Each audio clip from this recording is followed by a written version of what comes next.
ಮೊಳಕೆ ಕಟ್ಟಿರುವಂತಹ ಹುರುಳಿ ಕಾಳಿಂದ ಎಷ್ಟು ಟೇಸ್ಟಿ ಆಗಿರುವಂತಹ ಸಾಂಬಾರ್ ಮಾಡ್ಬೋದು ಅಂತ ನಾನು ಈ ವಿಡಿಯೋದಲ್ಲಿ ತೋರಿಸ್ತಾ ಇದ್ದೀನಿ. ಈ ಸಾಂಬಾರ್ ಮಾತ್ರ ತುಂಬಾನೇ ಟೇಸ್ಟಿ ಆಗಿರುತ್ತೆ. ಇದನ್ನ ನಾವು ಬಸ್ಸಾರು ಅಂತ ಕರಿತೀವಿ, ಮೊಳಕೆ ಕಾಳಿನ ಬಸ್ಸಾರು.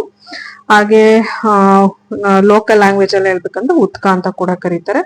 ಮಂಡ್ಯ ಲ್ಯಾಂಗ್ವೇಜ್ ಅಲ್ಲಿ ಹೇಳ್ಬೇಕಂದ್ರೆ ಮೊಳಕೆ ಕಾಳಿನ ಉಪ್ಸಾರು ಅಂತ ಕರೀತಾರೆ. ಬಟ್ ಪ್ರೊಸೀಜರ್ ಎಲ್ಲಾನು ಒಂದೇ, ಹೆಸರು ಮಾತ್ರ ಬೇರೆ ಬೇರೆ ಇರುತ್ತೆ.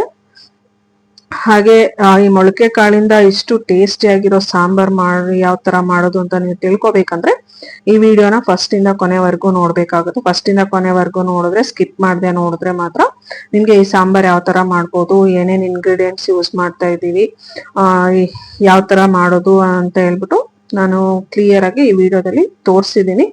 ಹಾಗೆ ನೀವೇನಾದ್ರೂ ಫಸ್ಟ್ ಟೈಮ್ ನನ್ನ ಚಾನಲ್ ನೋಡ್ತಾ ಇದ್ರೆ ದಯವಿಟ್ಟು ನನ್ನ ಚಾನಲ್ನ ಸಬ್ಸ್ಕ್ರೈಬ್ ಮಾಡಿ, ಲೈಕ್ ಮಾಡಿ, ಹಾಗೆ ಕಮೆಂಟ್ ಮಾಡಿ. ನೀವು ಕೊಡೋ ಒಂದು ಲೈಕ್ ಕಮೆಂಟ್ಸ್ ಇಂದಾನೆ ನಾವಿನ್ನು ಇದೇ ತರ ಅತಿ ಹೆಚ್ಚು ಇನ್ಫಾರ್ಮೇಟಿವ್ ವಿಡಿಯೋಸ್ ನ ಮಾಡೋದಕ್ಕೆ ಎನ್ಕರೇಜ್ಮೆಂಟ್ ಅಂತಾನೆ ಹೇಳ್ಬೋದು. ಐ ಥಿಂಕ್ ಈ ವಿಡಿಯೋ ಸ್ವಲ್ಪ ಲೆಂತಿ ಆಗಿದೆ ಅಂತ ಅನ್ನಿಸುತ್ತೆ, ಆದ್ರೂ ನಾನೆಲ್ಲ ಕ್ಲಿಯರ್ ಆಗಿ ತೋರಿಸ್ಬೇಕಾಗಿದೆ. ಅದಕ್ಕೋಸ್ಕರ ಈ ವಿಡಿಯೋನ ಫುಲ್ ಸ್ಟೆಪ್ ಬೈ ಸ್ಟೆಪ್ ನಾನು ನಿಮ್ಗೆ ತೋರಿಸ್ತಾ ಇದ್ದೀನಿ. ಎಲ್ರಿಗೂ ನಮಸ್ಕಾರ. ನನ್ನ ಹೆಸರು ಮಮತಾ ಅಂತ, ಮಮತಾ ಬ್ಲಾಗ್ಸ್ ಅಂತ ಯೂಟ್ಯೂಬ್ ಚಾನಲ್ ಅನ್ನ ಸ್ಟಾರ್ಟ್ ಮಾಡಿದೀನಿ. ನೀವೇನಾದ್ರೂ ಫಸ್ಟ್ ಟೈಮ್ ನನ್ನ ಚಾನಲ್ ನೋಡ್ತಾ ಇದ್ರೆ ದಯವಿಟ್ಟು ಸಬ್ಸ್ಕ್ರೈಬ್ ಮಾಡಿ, ಲೈಕ್ ಮಾಡಿ, ಹಾಗೆ ಒಂದು ಕಮೆಂಟ್ ಮಾಡೋದನ್ನ ಮರಿಬೇಡಿ.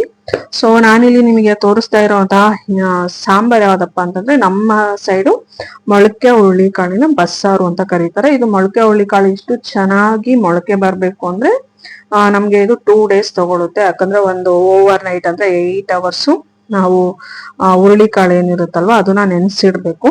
ನೆನ್ಸಿಟ್ಟಾದ್ಮೇಲೆ ಅದರಿಂದ ನೀರನ್ನೆಲ್ಲ ತೆಗೆದ್ಬಿಟ್ಟು 2 ಸಲ ನೆನ್ಸಿದಾದ್ಮೇಲೆ ಅದನ್ನ ನೀಟಾಗಿ 2 ಸಲ ನೀರ್ ಹಾಕಿ ತೊಳೆದ್ಬಿಟ್ಟು ಆನಂತರ ಒಂದು ಬಟ್ಟೆಯಲ್ಲಿ ನೀಟಾಗಿ ಕಟ್ಟಿಟ್ರೆ 2 ದಿನ ಇಟ್ರೆ ಇಷ್ಟು ಚೆನ್ನಾಗಿ ಮೊಳಕೆ ಬರುತ್ತೆ. ನಿಮ್ಗೆ ಇನ್ನೂ ಸ್ವಲ್ಪ ಜಾಸ್ತಿ ಮೊಳಕೆ ಬೇಕು ಅಂತಂದ್ರೆ 3 ದಿನ ಕೂಡ ಇಡ್ಬೋದು. ನಾನಿಲ್ಲಿ ಅರೌಂಡ್ ಒಂದು 200 ಗ್ರಾಮ್ ಅಷ್ಟು ಮೊಳಕೆ ಹುರುಳಿ ಕಾಳನ್ನ ತಗೊಂಡಿದ್ದೀನಿ. ಸೊ ನಮ್ಮ ಮನೇಲಂತೂ ಈ ಸಾಂಬಾರ್ ಎಲ್ರಿಗೂ ಫೇವ್ರೇಟ್ ಅಂತಾನೆ ಹೇಳ್ಬೋದು. ನನಗೂ ಕೂಡ ತುಂಬಾನೇ ಫೇವ್ರೇಟ್. ಅಟ್ಲೀಸ್ಟ್ ವೀಕ್ಲಿ ಒನ್ಸ್ ಆದ್ರೂ ನಾವ್ ಈ ತರ ಮೊಳಕೆ ಕಾಳಿಂದ ಸಾಂಬಾರ್ ಮಾಡ್ತೀವಿ. ಮೊಳಕೆ ಕಾಳಿಂದ ಬಸ್ಸಾರ್ ಅಂತಲ್ಲ, ಇನ್ನೂ ಒಂದ್ 2-3 ವೆರೈಟೀಸ್ ಮಾಡ್ತೀವಿ. ಮೊಳಕೆ ಕಾಳಿಂದ ಪಲ್ಯ ಕೂಡ ಮಾಡ್ತೀವಿ. ಅದಾದ್ಮೇಲೆ ಇನ್ನೊಂದು ಸಾಂಬಾರ್ ಕೂಡ ಮಾಡ್ತೀವಿ. ಬಟ್ ಇದು ಬಸ್ಸಾರ್ ಮಾತ್ರ ತುಂಬಾನೇ ಚೆನ್ನಾಗಿರುತ್ತೆ ಅಂತ ಹೇಳ್ಬೋದು. ಸೊ ಮೊಳಕೆ ಕಾಳನ್ನ ಒಂದು ಕುಕ್ಕರಿಗೆ ಹಾಕೊಂಡು ಅದು ಮುಳುಗೋ ಅಷ್ಟು, ಅಂದ್ರೆ ಈ ಸಾಂಬಾರ್ ಯಾವ ತರಪ್ಪ ಅಂದ್ರೆ, ನಾವು ಮೊಳಕೆ ಕಾಳು ಬೇಯಿಸಕ್ಕೆ ಎಷ್ಟು ನೀರ್ ಹಾಕಿರ್ತೀವಲ್ಲ ಆ ನೀರನ್ನೇ ನಾವು ಯೂಸ್ ಮಾಡ್ಕೊಂಡು ಸಾಂಬಾರ್ ಮಾಡೋದು. ಮತ್ತೆ ಎಕ್ಸ್ಟ್ರಾ ನಾವು ಹೊರಗಡೆಯಿಂದ ಯಾವ್ದೇ ನೀರನ್ನ ಆಡ್ ಮಾಡಲ್ಲ. ಆಡ್ ಮಾಡಿದ್ರೆ ಆ ಟೇಸ್ಟ್, ಒರಿಜಿನಲ್ ಟೇಸ್ಟ್ ಹೋಗ್ಬಿಡುತ್ತೆ. ಅದಕ್ಕೋಸ್ಕರ ನೀವು ಸಾಂಬಾರ್ ಎಷ್ಟು ಮಾಡ್ಬೇಕಂತ ಇರ್ತೀರಾ, ನಾನಿಲ್ಲಿ ಇಬ್ಬರಿಗೆ 2 ಟೈಮ್ಗೆ ಆಗೋವಷ್ಟು ಸಾಂಬಾರ್ ಮಾಡ್ತಾ ಇದ್ದೀನಿ. ಅರೌಂಡ್ ಒಂದ್ 200 ಗ್ರಾಮ್ ಅಷ್ಟು ಮೊಳಕೆ ಹುರುಳಿ ಕಾಳಿಗೆ ಒಂದು 200 ml ಅಷ್ಟು ಗ್ಲಾಸ್ ಅಲ್ಲಿ 4 ಗ್ಲಾಸ್ ನೀರ್ ಹಾಕೊಂಡಿದ್ದೀನಿ. ಅಂದ್ರೆ ಒಂದು 800 ml ಅಷ್ಟು ನೀರ್ ಹಾಕೊಂಡಿದ್ದೀನಿ. ಆಮೇಲೆ ಇದು ಮೊಳಕೆ ಕಾಳು ಯಾವ ತರ ಅಂತಂದ್ರೆ, ನೀರನ್ನ ಕಾಳುನು ಸ್ವಲ್ಪ ಅಬ್ಸರ್ವ್ ಮಾಡ್ಕೊಂಡು, ಇವಾಗ ನೀವು ಇದು ಮೊಳಕೆ ಕಾಳು ನೋಡ್ತಾ ಇದ್ದೀರಲ್ಲ ಇಷ್ಟು ಚಿಕ್ಕದಿದೆ, ಇದು ಕಂಪ್ಲೀಟ್ ಆಗಿ ಬಾಯ್ಲ್ ಆದ್ಮೇಲೆ ಸ್ವಲ್ಪ ದಪ್ಪನೂ ಆಗುತ್ತೆ, ನೀರನ್ನು ಕೂಡ ಅದು ಅಬ್ಸರ್ವ್ ಮಾಡ್ಕೊಳ್ಳುತ್ತೆ. ಅದಕ್ಕೋಸ್ಕರ ನೀವು ಸ್ವಲ್ಪ ಜಾಸ್ತಿ ನೀರ್ ಹಾಕೊಂಡ್ರು ಏನು ಪ್ರಾಬ್ಲಮ್ ಇಲ್ಲ. ಆಮೇಲೆ ನಿಮ್ಗೆ ಸಾಂಬಾರ್ ಎಷ್ಟು ಬೇಕೋ ಅಷ್ಟು ಸಾಂಬಾರ್ಗೆ ನೀರನ್ನ ತಗೊಂಡು ಇನ್ನ ಮಿಕ್ಕಿದ ನೀರನ್ನ ಹಾಗೆ ಇಟ್ಟು, ನಿಮ್ಗೆ ಜಾಸ್ತಿ ಸಾಂಬಾರ್ ಬೇಕಾದ್ರೆ ಯೂಸ್ ಮಾಡ್ಕೋಬಹುದು, ಇಲ್ಲ ಕಡಿಮೆ ನಿಮ್ಮ ಸಾಂಬಾರ್ ಕ್ವಾಂಟಿಟಿಗೆ ತಕ್ಕಂತೆ ನೀವು ಅದು ನೀರ್ ಬಂದಿರುತ್ತಲ್ವ ಅದನ್ನ ಬಸ್ಕೊಂಡು ಯೂಸ್ ಮಾಡ್ಕೋಬಹುದು. ಅದನ್ನ ಕುಕ್ಕರಲ್ಲಿ ಒಂದು ಸ್ಪೂನ್ ಅಷ್ಟು ಸಾಲ್ಟ್ ಹಾಕ್ಬಿಟ್ಟು 4 ಗ್ಲಾಸ್ ನೀರ್ ಹಾಕಿ ನಾನು ಇಲ್ಲಿ ಕುಕ್ಕರಲ್ಲಿ ಇಡ್ತಾ ಇದ್ದೀನಿ. ಅದಾದ್ಮೇಲೆ ಒಂದು ಅರ್ಧ ನಿಂಬೆ ಹಣ್ಣು ಗಾತ್ರದಷ್ಟು ಹುಣಸೆ ಹಣ್ಣು, ಈ ಸಾಂಬಾರ್ ಟೇಸ್ಟ್ ಕೊಡೋದೇ ಈ ಹುಣಸೆ ಹಣ್ಣು. ಸೊ ನೀವು ಕುಕ್ಕರ್ ಯಾವಾಗ ಇಡ್ತೀರಾ ಆ ಟೈಮಲ್ಲಿ ಹುಣಸೆ ಹಣ್ಣು ನೆನ್ಸಿಟ್ಬಿಡಿ. ಯಾಕಂದ್ರೆ ಅದು ನೀಟಾಗಿ ಹುಳಿ ಎಲ್ಲ ಬಿಟ್ಕೋಬೇಕು. ಅದು ಅಟ್ಲೀಸ್ಟ್ ಒಂದು 10 to 15 minutes ಆದ್ರೂ ಬೇಕಾಗುತ್ತೆ ಹುಣಸೆ ಹಣ್ಣು ನೆನ್ಕೊಂಡು ಅದ್ ನೀಟಾಗಿ ಹುಳಿ ಎಲ್ಲ ನಾವು ತೆಗಿಯೋದಕ್ಕೆ. ಸೊ ಹಾಗಾಗಿ ನಾನು ಹುರುಳಿಕಾಳು ಯಾವಾಗ ಕುಕ್ಕರಲ್ಲಿ ಬೇಯಿಸಕ್ ಇಡ್ತೀನಿ ಆ ಟೈಮಲ್ಲೇ ಹುಣಸೆ ಹಣ್ಣು ಕೂಡ ನಾನು ನೆನ್ಸಿಟ್ಬಿಡ್ತೀನಿ. ಅದಾದ್ಮೇಲೆ ಇಲ್ಲಿ ನೋಡಿ, ನಾನು ಹುರುಳಿಕಾಳು ಆಲ್ಮೋಸ್ಟ್ ಅಲ್ಲಿ ಬೇಯಿಸಿಟ್ಟಾಯ್ತು. ಅದಾದ್ಮೇಲೆ ಒಂದ್ ಕಡೆ ನೀರ್ ಸಪ್ರೇಟ್ ತಗೊಂಡಿದ್ದೀನಿ, ಆಮೇಲೆ ಕಾಳು ಸಪ್ರೇಟ್ ತಗೊಂಡು ಇಟ್ಕೊಂಡಿದ್ದೀನಿ. ಇದು ಕಾಳನ್ನ ನಾವು ಒಗ್ಗರಣೆ ಮಾಡ್ಬಿಟ್ಟು ಪಲ್ಯ ತರ ಯೂಸ್ ಮಾಡ್ತೀವಿ. ಪಲ್ಯ ಅಂತಂದ್ರೆ ಇದಕ್ಕೇನು ತುಂಬಾ ಮಸಾಲೆ ಎಲ್ಲ ಹಾಕೋದಿಲ್ಲ, ಜಸ್ಟ್ ಒಂದ್ ಒಗ್ಗರಣೆ ಹಾಕ್ಬಿಟ್ಟು ಆ ಕಾಳನ್ನ ಹಾಕ್ಬಿಟ್ಟು ಯೂಸ್ ಮಾಡ್ತೀವಿ.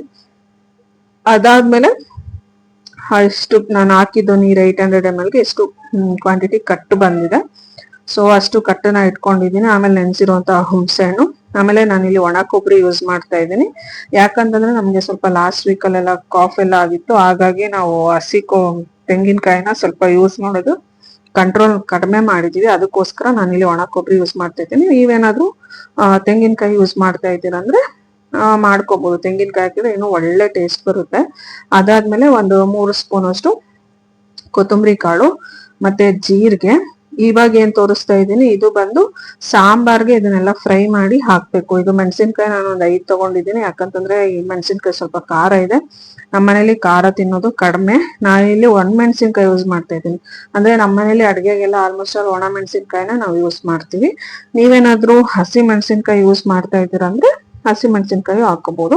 ಸೊ ಒಣ ಮೆಣಸಿನ್ಕಾಯಿಂದ ಮಾಡಿದ್ರೆ ಅದು ಒಂದು ಟೇಸ್ಟ್ ಬರುತ್ತೆ, ಮತ್ತೆ ಹಸಿ ಮೆಣಸಿನ್ಕಾಯಿಂದ ಮಾಡಿದ್ರೆ ಅದು ಒಂದು ಟೇಸ್ಟ್ ಬರುತ್ತೆ. ಇಲ್ಲಿ ನಾನು ಒಂದು 3 ಮೀಡಿಯಂ ಗಾತ್ರದ್ದು ನೀರುಳ್ಳಿನ ಹೆಚ್ಚಿಟ್ಕೊಂಡಿದ್ದೀನಿ. ಆಮೇಲೆ ಇದು ಬಂದ್ಬಿಟ್ಟು ಕಾಳಿಗೆ ಒಗ್ಗರಣೆ ಕೊಡೋದಕ್ಕೆ ಅಷ್ಟೇ.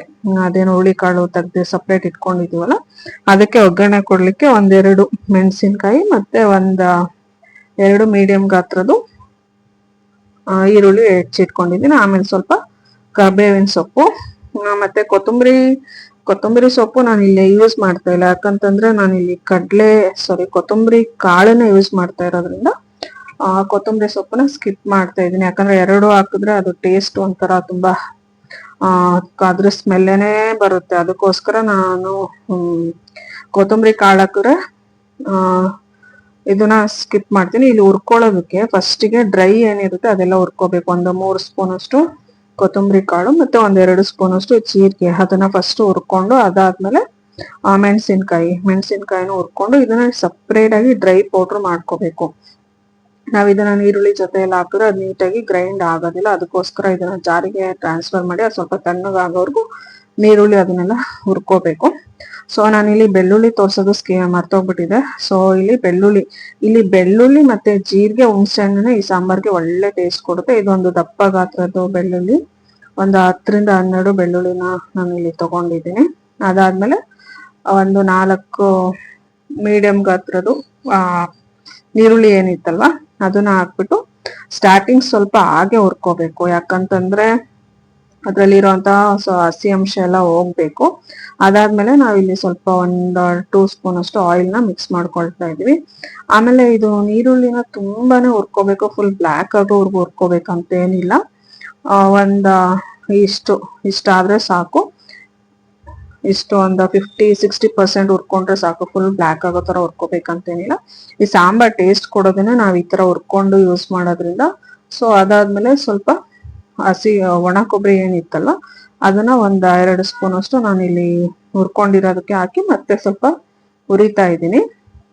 ಹುರಿದಾದ್ಮೇಲೆ ಇದು ತಣ್ಣಗಾಗೋದಕ್ಕೆ ಬಿಟ್ಬಿಡ್ಬೇಕು. ಫುಲ್ ಕಂಪ್ಲೀಟ್ ಆಗಿ ತಣ್ಣಗಾದ್ಮೇಲೆನೆ ಮಿಕ್ಸಿ ಮಾಡ್ಕೋಬೇಕು. ಅದು ತಣ್ಣಗಾಗೋ ಟೈಮ್ ವರ್ಗು ನಾವಿಲ್ಲಿ ಹುರುಳಿ ಕಾಳೇನು ಇಟ್ಟಿರ್ತೀವಲ್ಲ ಅದಕ್ಕೆ ಒಗ್ಗರಣೆ ಮಾಡ್ಕೋಬೇಕಾಗುತ್ತೆ. ಸೊ ಇದಕ್ಕೆ 1-2-3 ಸ್ಪೂನ್ ಅಷ್ಟು ಆಯಿಲ್ ಹಾಕೊಂಡು ಅದಕ್ಕೆ ಜೀರಿಗೆ ಮತ್ತೆ ಸಾಸಿವೆ, ಉಪ್ಪು, ಸ್ವಲ್ಪ ಒಣ ಕೊಬ್ಬರಿ ಇದಿಷ್ಟನ್ನು ಹಾಕಿ ಸ್ವಲ್ಪ ಫ್ರೈ ಮಾಡ್ಕೋಬೇಕು. ತುಂಬಾ ಫ್ರೈ ಮಾಡಕ್ ಹೋಗ್ಬೇಡಿ, 50-60% ಅಷ್ಟು ಫ್ರೈ ಮಾಡಿ ಅದಾದ್ಮೇಲೆ ಹುರುಳಿಕಾಳು ಏನಿರುತ್ತಲ್ವಾ ಆ ಹುರುಳಿಕಾಳು ಅದಕ್ಕೆ ಹಾಕಿ ರುಚಿಗೆ ತಕ್ಕಷ್ಟು ಉಪ್ಪು ಹಾಕಿ. ಯಾಕಂದ್ರೆ ನಾವು ಮುಂಚೆನೆ ಫಸ್ಟ್ಗೆ ನಾವು ಹುರುಳಿಕಾಳು ಬೇಯಿಸ್ಬೇಕಾದ್ರೆ 1 ಸ್ಪೂನು ಸಾಲ್ಟ್ ಹಾಕಿದ್ವಿ. ಅದಾದ್ಮೇಲೆ ನೀವು ಜಾಸ್ತಿ ಸಾಲ್ಟ್ ಹಾಕಕ್ ಹೋಗ್ಬೇಡಿ. ಯಾಕಂತಂದ್ರೆ ಸ್ವಲ್ಪ ಹಾಕಿದ್ರೆ ಆಮೇಲೆ ನಿಮಗೆ ಬೇಕಂತಂದ್ರೆ ಇನ್ನೂ ಸ್ವಲ್ಪ ಆಡ್ ಮಾಡ್ಕೋಬಹುದು. ಬಟ್ ಜಾಸ್ತಿ ಆದ್ರೆ ತುಂಬಾ ಕಷ್ಟ ಆಗುತ್ತಲ್ವಾ, ಆ ರೀಸನ್ಗೋಸ್ಕರ ನಾನು ನಿಮ್ಗೆ ಹೇಳ್ತಾ ಇರೋದು. ಹೆಚ್ಚಿಟ್ಕೊಂಡಿರೋಂತ ಮೆಣಸಿನ್ಕಾಯಿ ಮತ್ತೆ ನೀರುಳ್ಳಿ ಅದನ್ನ ಹಾಕ್ಬಿಟ್ಟು ಆಮೇಲೆ ಹುರುಳಿಕಾಳು ಏನಿರುತ್ತಲ್ವಾ ಆ ಹುರುಳಿಕಾಳನ್ನ ಹಾಕಿ ಸ್ವಲ್ಪ ಫ್ರೈ ಮಾಡ್ಕೋಬೇಕು. ಆಮೇಲೆ ಸ್ವಲ್ಪ ಹಿಂಗು ನೀವು ಯೂಸ್ ಮಾಡ್ತೀರಾ, ನಿಮ್ಗೆ ಇಷ್ಟ ಇದೆ ಅಂದ್ರೆ ಹಾಕೊಳ್ಳಿ, ಇಲ್ಲ ಬೇಡ ಅಂತಂದ್ರೆ ಅದು ಆಪ್ಷನಲ್. ಬಟ್ ನಾವು ರೆಗ್ಯುಲರ್ ಆಗಿ ನಮ್ಮ ಮನೇಲಿ ಎಲ್ಲಾ ಫುಡ್ಗೂ ಹಿಂಗ್ ಯೂಸ್ ಮಾಡ್ತೀವಿ. ಅದಕ್ಕೋಸ್ಕರ ಇಲ್ಲಿ ನಾನು ಹಿಂಗು ಕೂಡ ಆಡ್ ಮಾಡ್ತಾ ಇದ್ದೀನಿ. ಅದಾದ್ಮೇಲೆ ಹುರುಳಿಕಾಳನ್ನ ಮಿಕ್ಸ್ ಮಾಡಿ ಸ್ವಲ್ಪ ಇದೇನು ತುಂಬಾ ಬೇಯಿಸ್ಬೇಕಂತ ಏನಿಲ್ಲ. ಆಲ್ಮೋಸ್ಟ್ ಹುರುಳಿಕಾಳು ಕುಕ್ಕರ್ ಅಲ್ಲಿ ಹಾಕಿ ಬೇಯಿಸಿರ್ತೀವಲ್ಲ ಅಲ್ಲೇ ಬೆಂದಿರುತ್ತೆ. ಇಲ್ಲಿ ಜಸ್ಟ್ ಒಗ್ಗರಣೆ ಜೊತೆಲಿ ಸ್ವಲ್ಪ ಮಿಕ್ಸ್ ಅಪ್ ಆಗ್ಲಿ ಅನ್ನೋ ಒಂದು ರೀಸನ್ಗೋಸ್ಕರ ಸ್ವಲ್ಪ ಬೇಯಿಸ್ಬೇಕು ಅಷ್ಟೇ.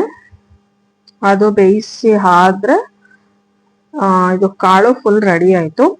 ಈ ಬಸ್ಸಾರು ಮುದ್ದೆ ಜೊತೆಗೆ ಒಳ್ಳೆ ಕಾಂಬಿನೇಷನ್ ಅಂತಾನೆ ಹೇಳ್ಬೋದು, ತುಂಬಾನೇ ಚೆನ್ನಾಗಿರುತ್ತೆ.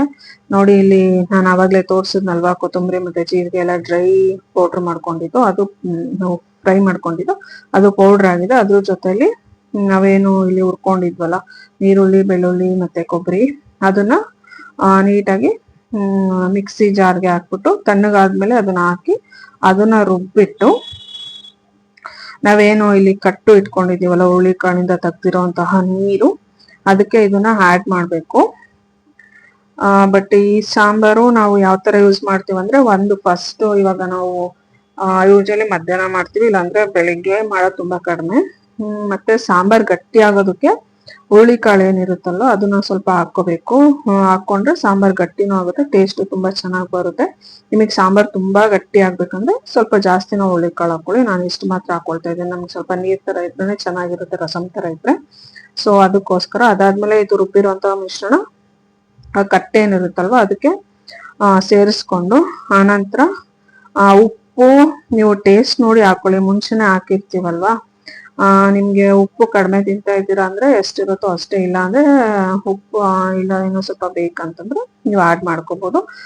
ಅದಾದ್ಮೇಲೆ ಏನು ಹುಣ್ಸೆ ಹಣ್ಣು ನಾವು ನೆನ್ಸಿಟ್ಟಿರ್ತೀವಲ್ಲ, ಆ ಹುಣ್ಸೆ ಹಣ್ಣನ್ನ ಇದಕ್ಕೆ ಹಾಕ್ಬಿಟ್ಟು ಒಂದು ಒಗ್ಗರಣೆ ಕೊಟ್ರೆ ಆಯ್ತು. ನಾವ್ ಈ ಸಾಂಬಾರ್ನ ಯಾವ ತರ ಯೂಸ್ ಮಾಡ್ತೀವಿ ಅಂದ್ರೆ, ನಾವು ಮಧ್ಯಾಹ್ನ ಸಾಂಬಾರ್ ಮಾಡಿದ್ರೆ ಫಸ್ಟ್ ಏನ್ ಮಾಡಿರ್ತೀವಲ್ಲ ಫ್ರೆಶ್ ಸಾಂಬಾರು, ಅದನ್ನ ವಿತೌಟ್ ಬಾಯ್ಲ್ ಯೂಸ್ ಮಾಡ್ತೀವಿ. ಅದು ಒಂದು ಟೇಸ್ಟ್ ಕೊಡುತ್ತೆ, ತುಂಬಾ ಇಷ್ಟ ಆಗುತ್ತೆ ಎಲ್ರಿಗೂ. ವಿತೌಟ್ ಬಾಯ್ಲ್ ಅಂದ್ರೆ ಎಲ್ಲಾನು ಬಾಯ್ಲೇ ಮಾಡಿರ್ತೀವಲ್ವಾ, ಹುರುಳಿ ಕಟ್ಟುನು ಬಾಯ್ಲ್ ಮಾಡಿ ತೆಗ್ದಿರ್ತೀವಿ, ಆಮೇಲೆ ಮಸಾಲೆಗಳೆಲ್ಲವನ್ನು ಒಂದು ಬಾಯ್ಲ್ ಮಾಡಿನೇ ಗ್ರೈಂಡ್ ಮಾಡಿರ್ತೀವಲ್ಲ. ಸೊ ಹಾಗಾಗಿ ಫಸ್ಟ್ ಏನ್ ಬರುತ್ತಲ್ವ ಸಾಂಬಾರು, ಅದನ್ನ ನಾವು ವಿತೌಟ್ ಬಾಯ್ಲ್ ಯೂಸ್ ಮಾಡ್ತೀವಿ. ಮತ್ತೆ ನೈಟ್ ಯೂಸ್ ಮಾಡೋದನ್ನ ಆಮೇಲೆ ಬಾಯ್ಲ್ ಮಾಡ್ಬಿಟ್ಟು ಅದನ್ನ ಕುದಿಸ್ಬಿಟ್ಟು ನಾವು ಯೂಸ್ ಮಾಡ್ತೀವಿ. ಅದು ಒಂದು ತರ ಡಿಫ್ರೆಂಟ್ ಟೇಸ್ಟ್ ಕೊಡುತ್ತೆ, ಇದು ಒಂದು ತರ ಡಿಫ್ರೆಂಟ್ ಟೇಸ್ಟ್ ಕೊಡುತ್ತೆ. ಬಟ್ ನಮ್ಮ ಮನೇಲಿ ನಮ್ ಚಿಕ್ಕ ವಯಸ್ಸಿಂದ ನಾವ್ ಈ ತರ ಯೂಸ್ ಮಾಡ್ತಿರೋದ್ರಿಂದ ನಮಗೆ ಅದು ಟೇಸ್ಟ್ ಅಭ್ಯಾಸ ಆಗೋಗ್ಬಿಟ್ಟಿದೆ. ನಿಮ್ಗೇನಾದ್ರೂ ಆತರ ಇಷ್ಟ ಆಗಿಲ್ಲ ಅಂತಂದ್ರೆ ಇದು ಒಗ್ಗರಣೆ ಕೊಟ್ಟಾದ್ಮೇಲೆ ಒಂದು ಕುದಿಸಿದ್ರೆ ಆಯ್ತು ಅಷ್ಟೇ. ಈ ತರ ನೋಡಿ, ಈ ಸಾಂಬಾರು ರಾಗಿ ಮುದ್ದೆ ಜೊತೆ ಮಾತ್ರ ಒಳ್ಳೆ ಕಾಂಬಿನೇಷನ್ ಅಂತಾನೆ ಹೇಳ್ಬೋದು. ತುಂಬಾನೇ ಸಖತ್ತಾಗಿರುತ್ತೆ, ತುಂಬಾನೇ ಚೆನ್ನಾಗಿರುತ್ತೆ ಅಂತಾನೆ ಹೇಳ್ಬೋದು. ನಾವ್ ಈ ಸಾಂಬಾರ್ ಮಾಡೋದು ಆಲ್ಮೋಸ್ಟ್ ಅಲ್ಲಿ ರಾಗಿ ಮುದ್ದೆ ಮಾಡಿದಾಗ ಅಷ್ಟೇನೆ. ಅನ್ನಕ್ಕೂ ಚೆನ್ನಾಗಿರುತ್ತೆ, ಬಟ್ ರಾಗಿ ಮುದ್ದೆ ಜೊತೆ ಕೊಡೋಷ್ಟು ಟೇಸ್ಟು ರೈಸ್ ಜೊತೆ ಅಷ್ಟು ಕೊಡೋದಿಲ್ಲ. ಹಾಗಾಗಿ ನಾವು ರಾಗಿ ಮುದ್ದೆ ಜೊತೆನೆ ಮಾಡ್ತೀವಿ. ನಾನು ನೆಕ್ಸ್ಟ್ ವಿಡಿಯೋ ಅಲ್ಲಿ ಪರ್ಫೆಕ್ಟ್ ಆಗಿ ರಾಗಿ ಮುದ್ದೆ ಯಾವ ತರ ಮಾಡೋದಂತಾನು ಕೂಡ ನಾನು ನಿಮ್ ಜೊತೆ ಶೇರ್ ಮಾಡ್ತೀನಿ.